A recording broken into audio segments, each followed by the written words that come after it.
I'm with my family right now on very sacred ground. This is the epicenter of Christianity in North America. This was where the Spanish pulled their ships up and had mass for the first time in North America. And the Native American tribe that was here welcomed them and was going through all the motions kind of in imitation of them. This is also the place of the first martyrdom in North America. They had mission sending and training grounds here. And there was a priest, Father Augustine, the city of St. Augustine. There was a raid on his village, and they took a bunch of the kids and altar servers that were going to make slaves out of them.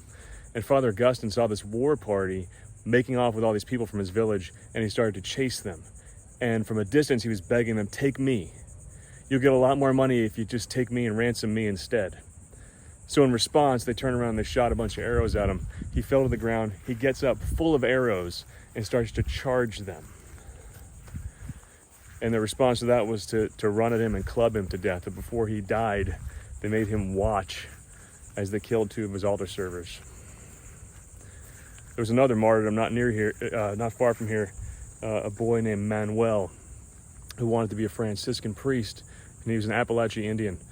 Some people want to oversimplify the history of the colonization of these areas as if it was 100% evil and it was all oppression and oppressor. It's not that easily summed up. A lot of these people wanted to be priests. They took to the message. They loved Christianity. They loved the people. The Spanish loved them back and protected them too. And of course, it wasn't all just good either, right? But little Manuel wanted to be a Franciscan priest, and his village was raided by Creek Indians that were armed by the British to wipe them out and to wipe out the Spaniards. And as his chapel was burning down, this little kid could have run off into the woods for safety, but instead he ran into the chapel to protect what was sacred to him, to protect the Blessed Sacrament. And when they captured him and they made him kneel and they said, "Pray that the fire that we set to your chapel goes out," he lifts his hands up in the air in prayer, and they chopped his arms off at the elbows. He was 13 years old, and they tortured him. And as they were torturing him, he wasn't cursing, he wasn't screaming in pain, he was preaching to them. And they eventually drowned him in a trough. Guys, the word martyr in Greek, in the ancient Greek, was literally a legal term used to talk about people who gave a testimony in a trial. A martyr, by their death, testifies to a reality that's greater than this life. From Revelation, love for life did not deter them from death. Guys, unless you have a faith, hope, and love that are worth dying for, you're not really living. You're just surviving. This might kind of blow your mind, but Pope John Paul II commissioned people to study martyrdoms that were happening in the 20th century, and they discovered that there were more people martyred in the 20th century than all the preceding centuries of Christianity combined. Wow. This stuff is still happening today, and it's good to be aware of it, not just to be inspired by these people who bore witness, who were witnesses, who were martyrs, who testified by their deaths that there's a reality in our faith worth dying for. But it's also good to be aware of so that we can see the injustices happening around us and fight to defend these people. So we're going to dive into some of the stories of what's going on in the world with martyrdoms today with Gia Chacon. Thanks for being with us in the Chris Stefanick Show. Gia Chacon, thank you so much for carving some time out to be with us. Thank you so much for having me, and thank you for giving a platform to the plight of persecuted Christians around the world. Yeah, I was just in Florida, and I was at the place that the first Mass was said in North America, and also the first martyrs in North America. And their story is really moving, but most people haven't heard of them. But what's more shocking is most people haven't heard of what's going on in the world right now with people being martyred. Because a lot of us think, including myself, we think of the great martyrs of the church, and we think of the martyrs of ancient Rome, and then the martyrs of this, like the new missionaries who came to the new world or were spreading Christianity for the first time, and then we presume it's a thing of the past. Totally. Yeah, how wrong are we? We're actually living in an era where there are more martyrs than any other time in church history. So there are more Christians who are being targeted and killed for their faith than even in the times of the apostles and the early church. And just to share some statistics, according to Open Doors, which is an international persecution watchdog, there are over 360 million Christians around the world who face high levels of persecution. So wow. We're listening to this and we're thinking, okay, what does that mean? High levels of persecution. It means that Christians of all denominations, so Catholic and Protestant, are facing imprisonment, loss of their businesses, torture, and even death solely because of their faith in Christ. It's kind of mind-boggling, isn't it? Because It it's totally is. we again, people presume this is a thing of the past, but it's actually worse than it's ever been. It's Um, worse than it's ever been, and it's actually increasing every year. So actually, right now we're in a 30-year, like in this 30-year time frame, we're actually at the highest point of persecution in the last 30 years. And actually, right now, what we're seeing is an increase of violent persecution against Christians. So some places that this is taking place, for example, in Nigeria, I'm sure many of us have seen some of the recent headlines. Just Palm Sunday last year, we saw a church massacre where violent extremists came into a Sunday mass, and killed churchgoers. But actually, in Nigeria, just this year alone, we've seen over 1,200 Christians killed in the first 100 days of the year. So we actually have, I think it's 99% of the violence in Nigeria is against Christians. And it's not just happening in Nigeria, it's in the Middle East. Of course, in Iraq and Syria, we saw a Christian genocide. In one generation, Chris, we saw an 80% decrease in the Christian population in Iraq and Syria. And mind you, Iraq and Syria are where some of the first Christians were. So I think a lot of times in the United States and maybe in other, westernized countries, we think of Christianity as like the Catholicism in Europe, and maybe even like, Christians from the United States being missionary Christians in the missionary church. But actually in the Middle East, this is like historically some of the first Christians and the birthplace of Christianity. So in one generation, we saw an 80% decrease in the Christian population there. And it's continuing to increase every year in the recent years. Gia, why is no one talking about this? And I'm going to get to your organization and what you're doing to raise awareness in a minute. But as someone who's given your life to that, this must drive you crazy that people aren't talking about this. That if any other group, if 1,200 members of pretty much any other community you could think of were killed this year, it'd be all over the news. Totally. Why does it seem like no one cares in the Western world?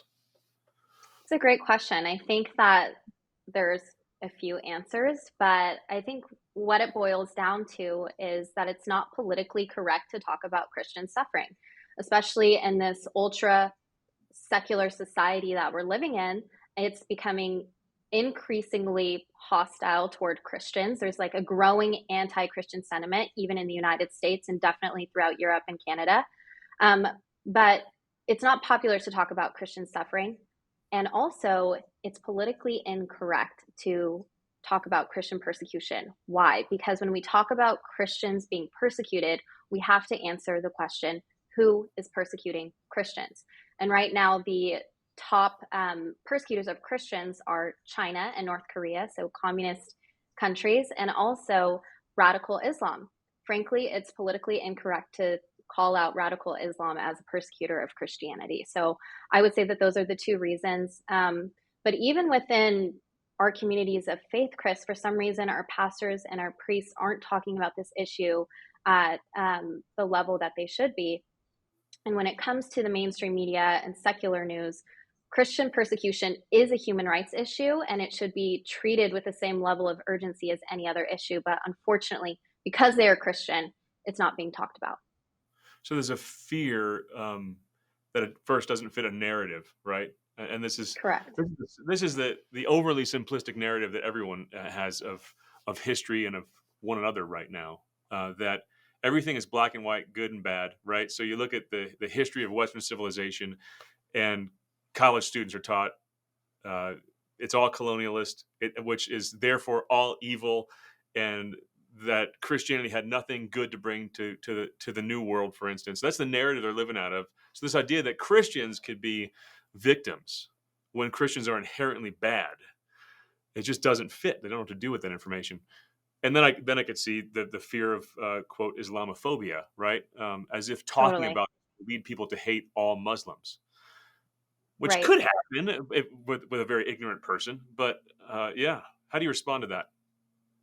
So I mean, first of all, you hit it right on the nose. I mean, we've seen comments on our social media when we're sharing real stories. So a lot of times these are firsthand accounts, or we have some people on the ground who are reporting as to what's happening. For example, we shared a video of churches being targeted in Pakistan. Actually, in the past couple of weeks, we've seen churches being burned, crosses being removed, even Christian homes being targeted by radical extremists in Pakistan. And so we shared a video of it, and we actually had several comments on that video on Instagram of people saying, well, this is because of, white Christianity, and Christians somehow deserve it, or this is what they get because of XYZ, whatever these reasons are. So that absolutely is a very popular narrative. But, extremism is bad for all people of faith, whether you're Christian, whether you're Muslim, or maybe you're Buddhist, whatever it is. Yeah. Extremism hurts all people of faith. And we actually see this, for example, in China. Although Christians are disproportionately targeted by the Chinese government, we still see this communist agenda that wants to control religion, erase religion if they could, but if they can't erase it, they want to use it as a means to consolidate power. So in China right now, they're actually conducting this 10-year plan to sinicize religion, where they're going into churches and mosques, and they're actually changing Holy Scripture in the Bible. They're changing the Quran. They're replacing the cross with pictures of President Xi. They're changing the 10 Commandments in the Bible. And if you don't align with this, if you don't agree to the government's campaign and you don't submit to it, then you can face imprisonment. You can be targeted by even having your electricity and your water supply cut off. And you can also be sentenced to life in a labor camp. So it's very serious. But again, extremism is bad for all people of faith. So we really shouldn't be afraid to call out extremism wherever we see it. I want to circle back in a minute to what you're bringing up with those comments you're getting on social media that are indicative of a growing a cultural trend to tolerate intolerance toward Christians. It's a scary thing, and it should be disturbing to us. But before we go back into that, sum up your work for us and tell us what you're doing to raise awareness of persecutions of Christians globally and how people can find out more about it. Absolutely. So when I first discovered what Christians were really suffering around the world because of their faith, and I began researching into persecution. And actually, before I started a nonprofit organization, I had the honor of traveling with my grandmother, who has run her own nonprofit for over 40 years, focusing on international crisis relief. So I began working with her, and a lot of the work that we were doing was in the Middle East. And some of the work we were doing was with the Coptic Christians in Egypt. And in 2018, we did work with Iraqi and Syrian refugees. So I began having a firsthand experience on the ground in the Middle East, where Christians are being persecuted for their faith, hearing their stories, hearing what they suffered because of their faith, and especially the Christians who suffered under ISIS. I mean, devastation and terror like we can't even comprehend in the United States. That partnered with the research into persecution that I was doing and understanding the scale of persecution. I began asking the question, why is nobody talking about this? If Christians are being persecuted at the scale that they are, why isn't this one of the number one issues that's being discussed in the media, but also in our communities of faith, both Catholic and Protestant? And so through that, For the Martyrs was born, which is a nonprofit organization that seeks to raise awareness about the crisis of Christian persecution, advocate for religious freedom, and provide aid to suffering Christians around the world. So we believe that knowledge inspires action. In order for anyone to be able to do something about Christian suffering and Christian persecution, they have to know what's happening. So one of the ways that we raise awareness is through social media. Of course, we try to get news outlets to talk about this, but we also have an annual March for the Martyrs, which is a march to stand in solidarity with persecuted Christians, and that's held every year in Washington, D.C. I'm just so, how old are you, Gia? 26. I'm just, and you've been doing this for how long? Since I was 23. Yeah, I just want to applaud you for the audacity of seeing such a problem and the scale of the problem, and to I mean, a lot of times we experience that, and you feel so finite in the face of so much evil and a cultural trend like people tolerating looking the other way from this, and people think, well, what could I do? But you said the same thing in a different tone. And what can I do? Just and you Totally. jump, did something. Uh, it's amazing. Was it your grandma who inspired that in you? That removed that I can't do this filter and said I'm going to jump in and help make things better.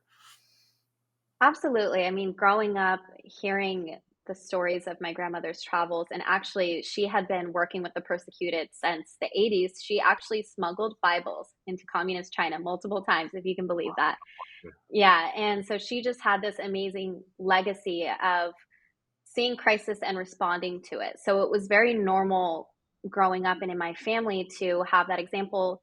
If you see a problem, to respond to it, what can we do? Anything that's in our power. Um, but also, I think that the Lord laid a heavy burden on my heart for the persecuted, and I couldn't sit on the sidelines. I had this ever growing burden for the persecuted church, and I was willing to do something about it. Although in the beginning, I had no idea what it was going to look like, and I didn't initially think, okay, I'm going to start a nonprofit organization. But I thought, okay, what do I have the power to do? I can at least start talking about this. So I started sharing about it on social media even before For the Martyrs was founded. I was sharing about this on Instagram and Twitter.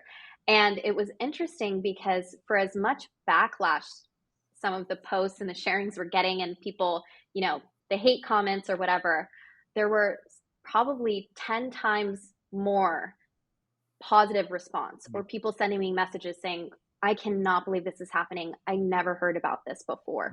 So it was really a process that started with a burden from the Lord, definitely the example from my grandmother and learning from her on how to run a nonprofit organization and start programs on the ground overseas.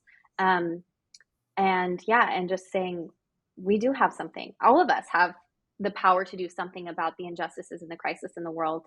And actually, what's interesting is you would think that when you're talking to someone who's persecuted, especially someone, for example, who is a refugee as a result of extremism, like the Christians who suffered under ISIS and in the Middle East, when you ask them, what is your greatest need?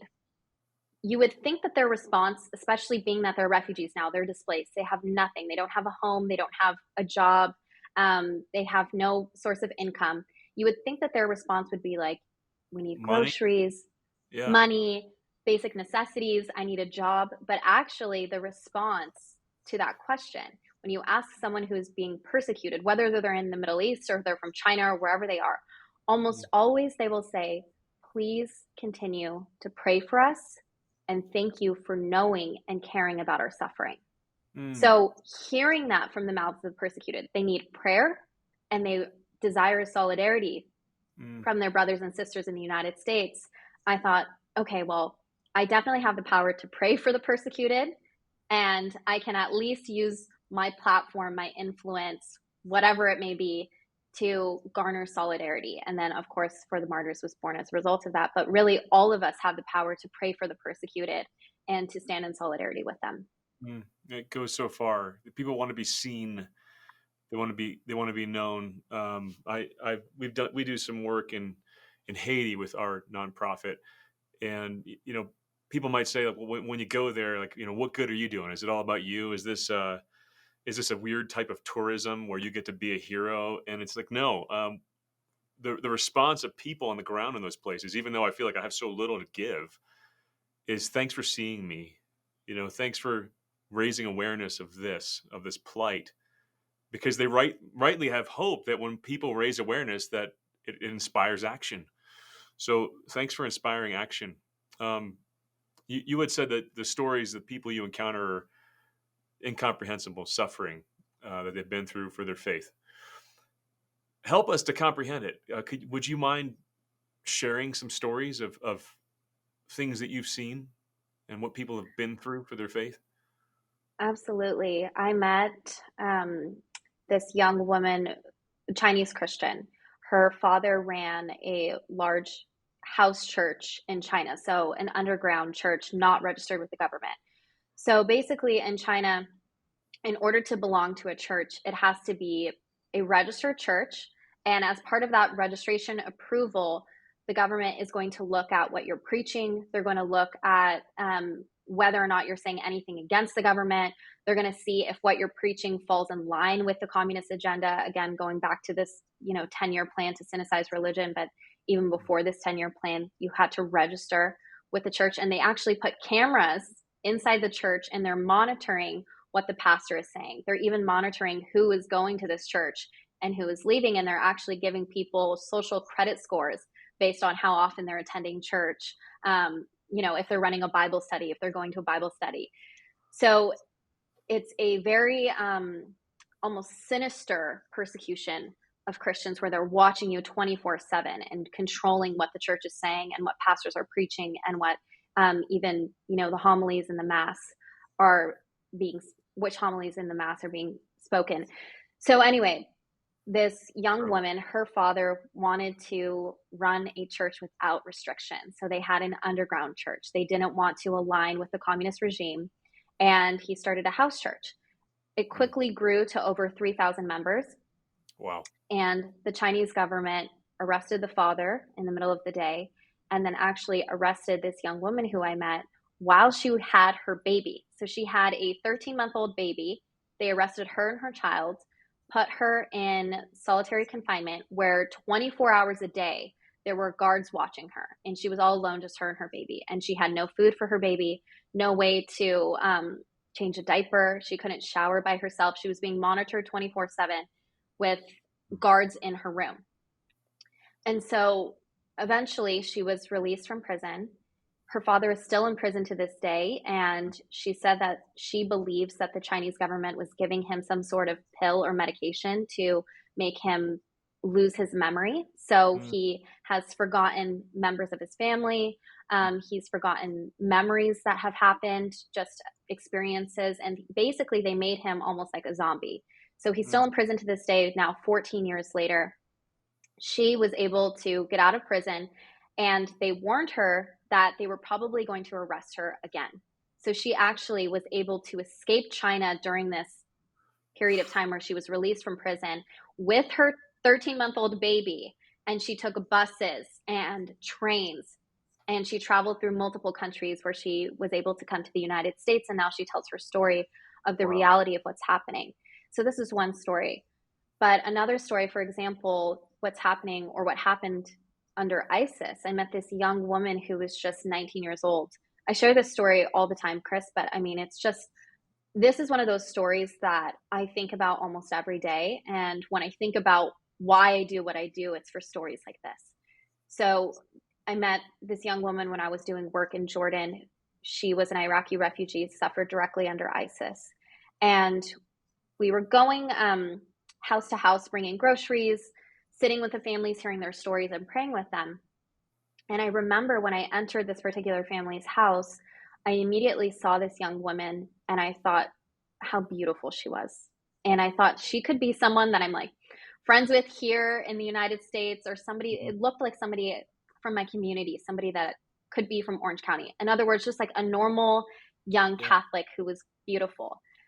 And we sat down and we heard her family's story. So ISIS, or Islamist militants, came into their home in Iraq in the middle of the night and asked them the question, "Are you Christian?" And they knew that their answer to that question could cost them everything, cost them their life, cost them their family, everything that they knew. And they responded, "Yes, we're Christian." And ISIS killed the brother in front of the family, kidnapped the sister, and took her into ISIS slavery, and warned the family, "We're going to be back in 24 hours, and you have these options: convert or be killed." Wow. So rather than renounce their faith, which I think a lot of us in the United States, we're not used to this kind of persecution. We're not used to suffering for our faith in this way. We would think like, okay, save your life, save your family. Just say yes, and you can just have a secret Christianity. But rather than renounce their faith, they fled in the middle of the night with nothing but their passports in their hands. And when I saw this young girl and I heard that story, I couldn't understand why God would allow this kind of suffering, especially for someone so young and so beautiful. She suffered so much at such a young age. And then it occurred to me that this is actually the most powerful witness the most powerful witness is being willing to sacrifice everything for Jesus and for the gospel, and not willing to renounce your faith at any cost. So those are just two examples of the millions of stories out of the persecuted church. Wow. The word martyr comes from, in the ancient Greek, witness, and it referred to someone on trial who was bearing witness. And I hear a story like that, and I think, what a testimony to the reality of their belief, that it's not just, well, this is true for me, or you find your truth. No one would die for, like, my quote, my truth, whatever the heck that even means, but these phrases we throw around.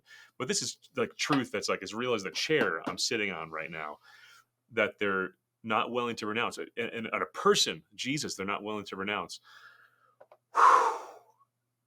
It's heavy.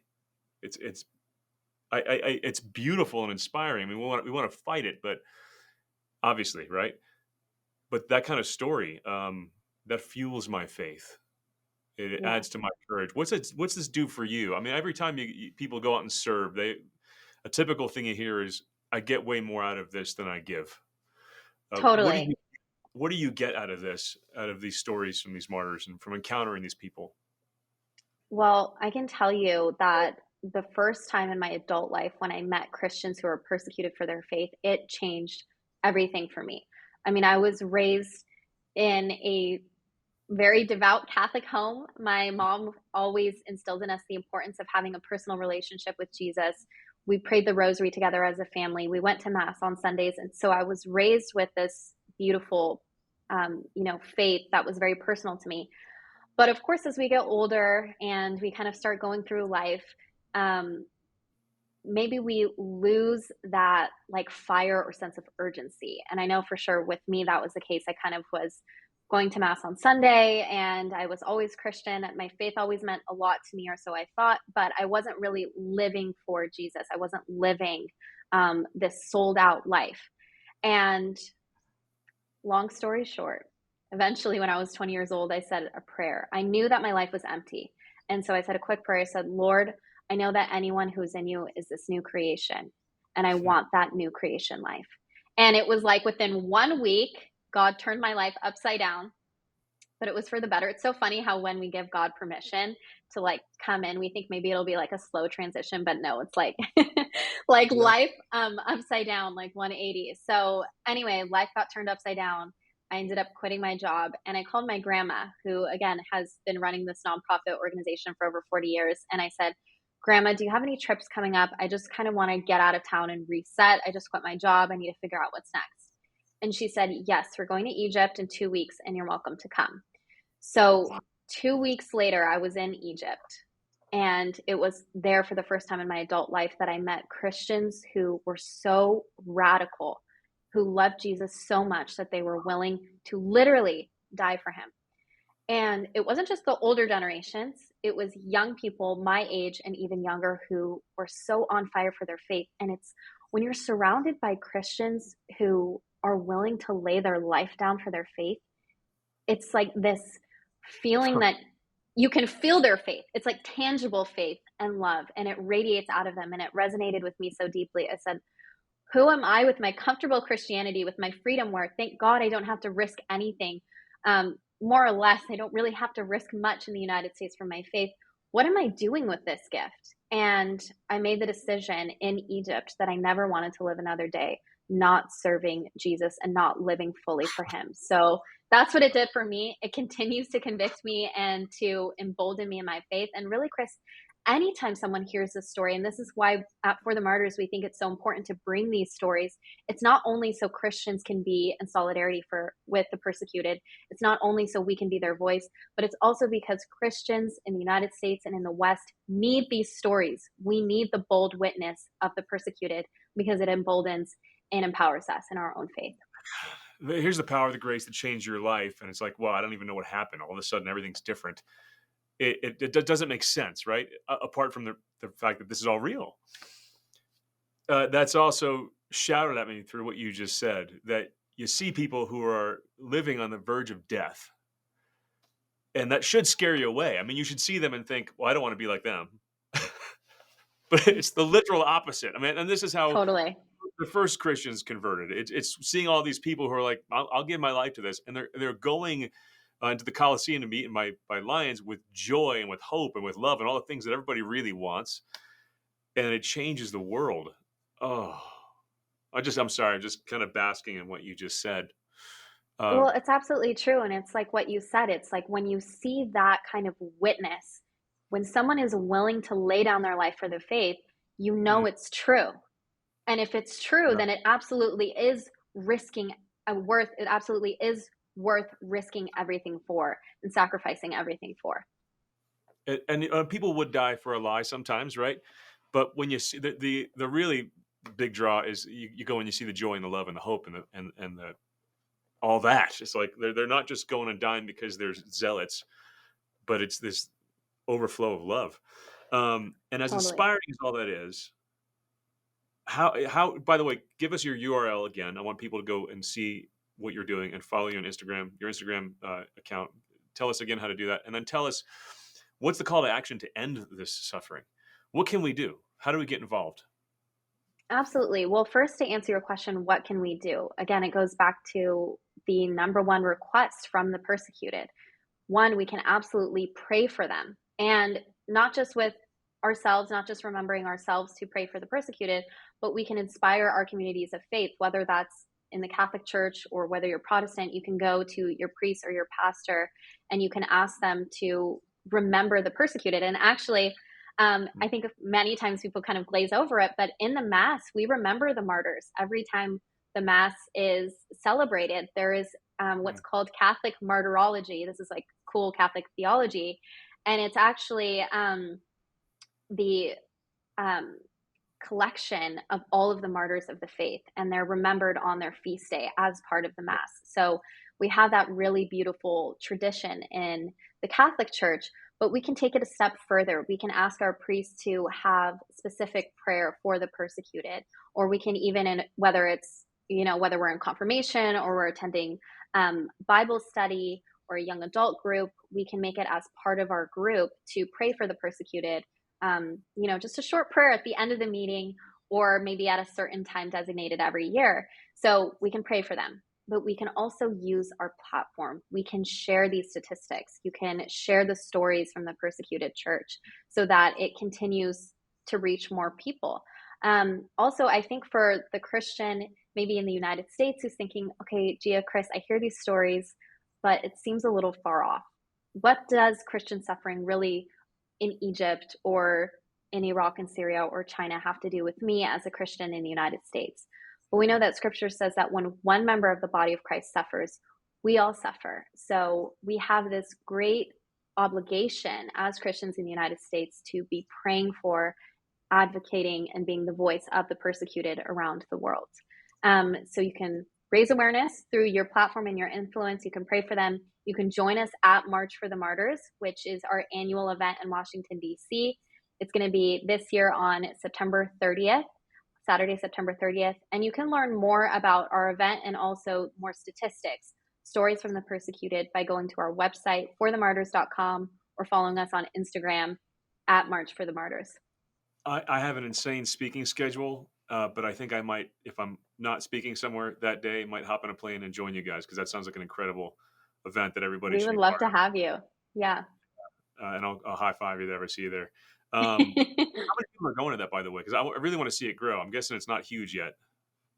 It's not huge. We're right around the 1,000 participants mark, Well, and it let's all get actually out. We got to support this. Seriously. yeah, and actually, just a little tidbit. March for the Martyrs, the idea of it was born out of attending March for Life for so many years and seeing how powerful the March for Life is. I thought, how cool would it be if we could get a March for Persecuted Christians? How cool would it be if we could get hundreds, thousands of Christians across all denominations coming together as one voice for the persecuted? So that's how the idea of March for the Martyrs came to be. But yeah, so we actually started in California in 2020. The height of COVID, our churches were shut down. I think American Christians were feeling the burn for the first time of this is what it would be like if Christianity was restricted in the United States.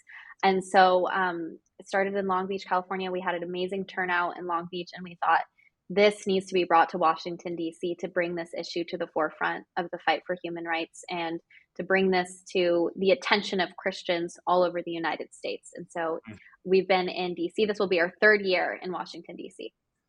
Ooh, Gia, you said one phrase you used, how cool would it be? And then you did it. So I just want to call people watching us right now, again, follow G's example here.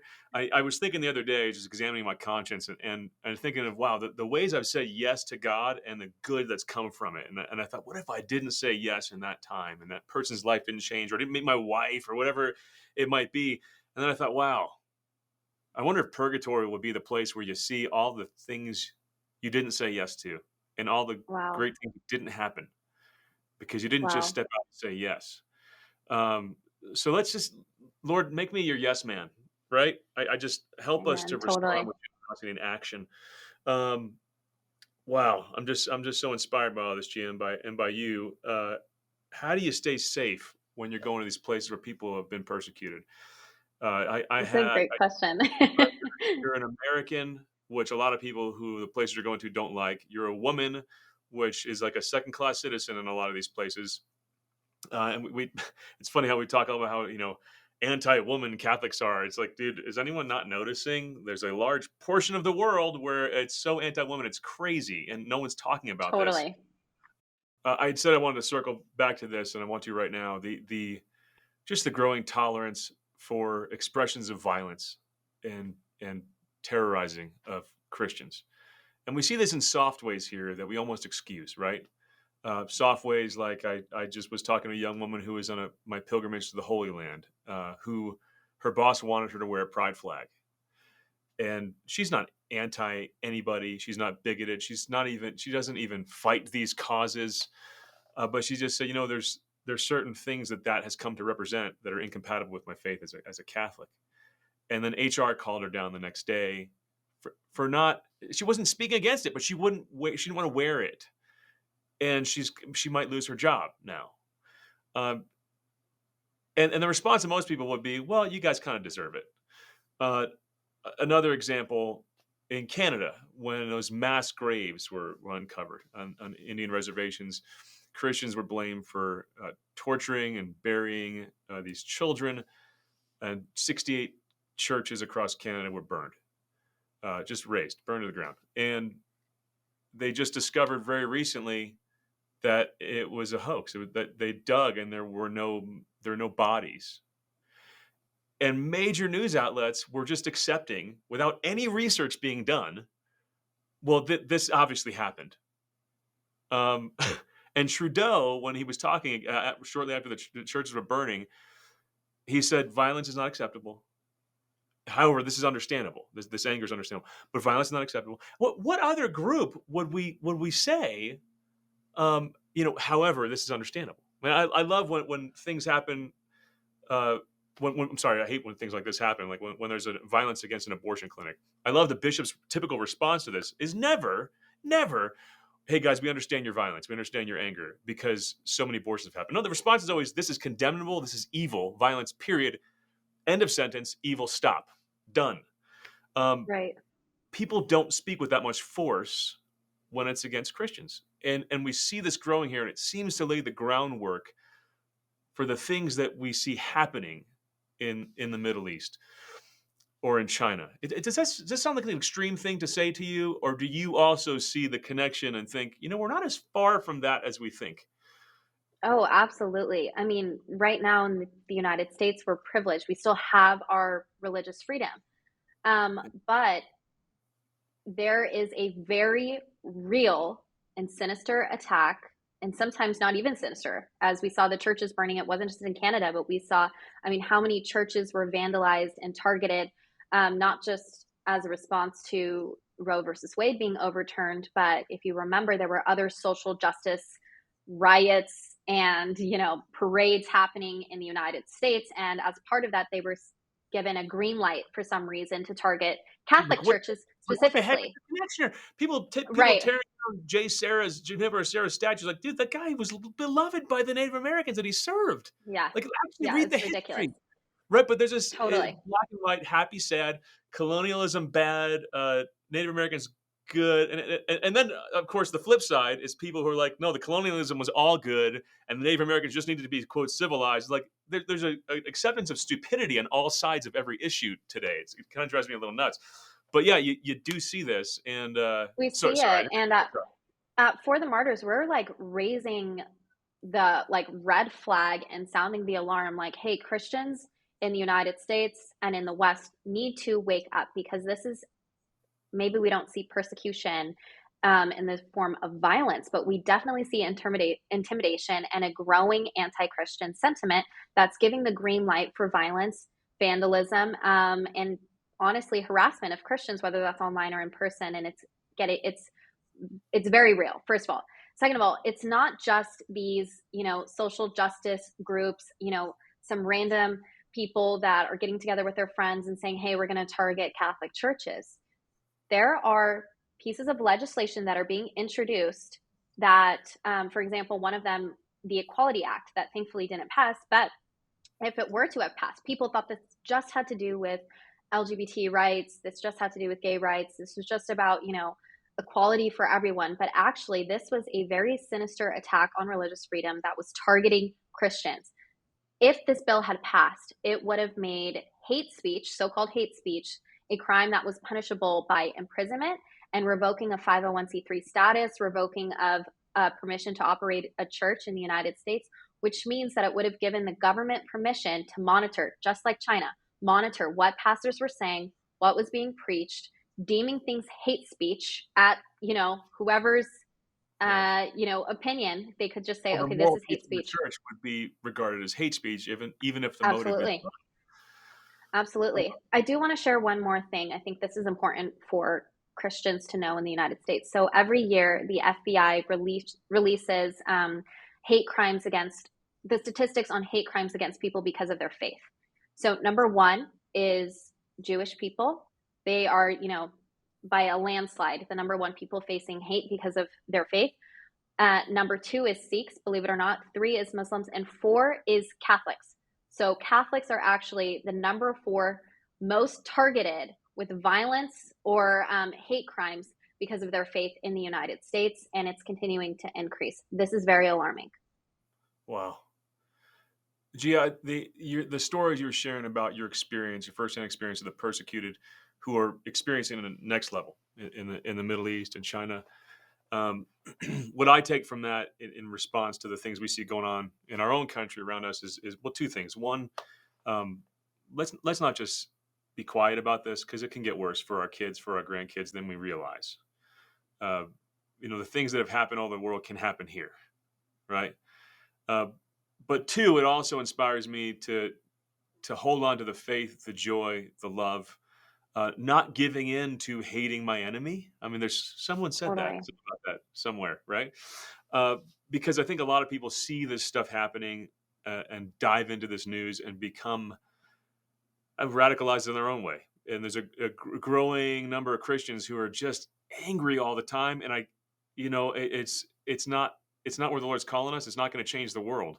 Thanks for this. Thanks for raising awareness, and thanks for holding examples of these martyrs up in front of us to follow in our setting right now, in wherever you live. And I also want to give a special shout out. I know what inspired me to call you and have this interview is I was at World Youth Day, and I had multiple encounters of people who are from countries where there's a growing persecution of Christians, and not what we're experiencing here, but they're risking their lives going to mass. I met Iraqi Christians. I met guys from India where there's a really serious growing persecution. Met one person from China who somehow has access to our media. They got through their Google screens. So I know some of you guys are watching the show, and I want you to know we see you and we love you, and we're grateful for your witness of faith, and whatever the heck we could do to stop the persecution and the pain you're going through. I feel a little helpless sometimes, but I want to do it. So I just want you to know that I speak on behalf of everybody watching this, that you're not forgotten.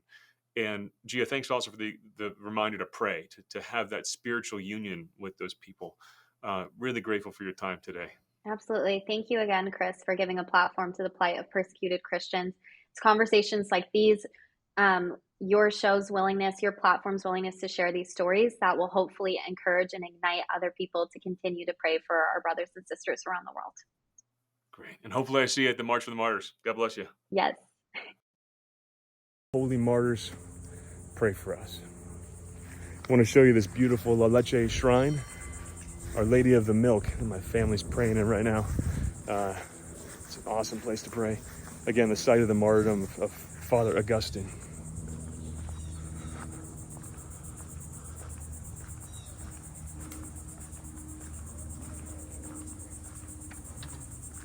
The place is gorgeous, isn't it?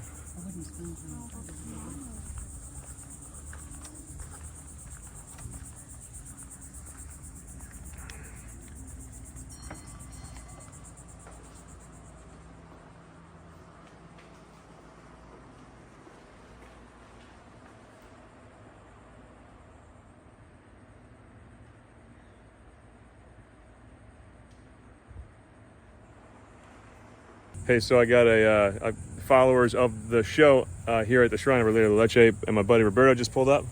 He's working grounds, and he has a prayer request for you guys and for me. So, Roberto, what's your request, buddy? I would love prayers for my son, Christian. Okay, Christian. And, yeah.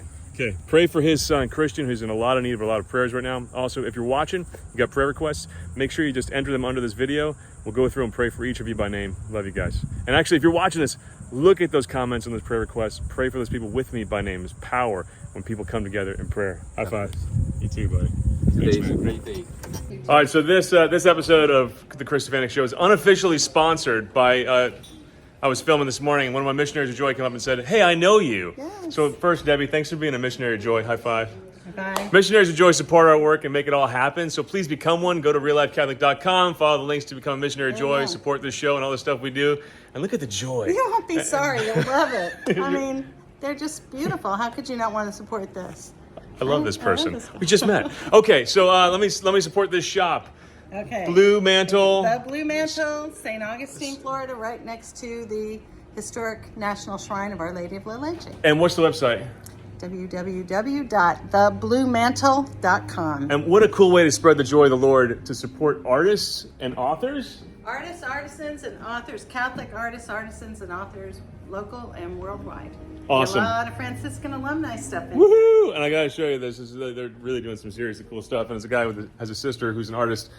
I love people who support the arts. So check that out. Anyway, all that stuff's on their site. You just got an unofficial free sponsorship. Yeah. God bless you. Love you guys. Be sure to subscribe to the show, and we'll see you next week.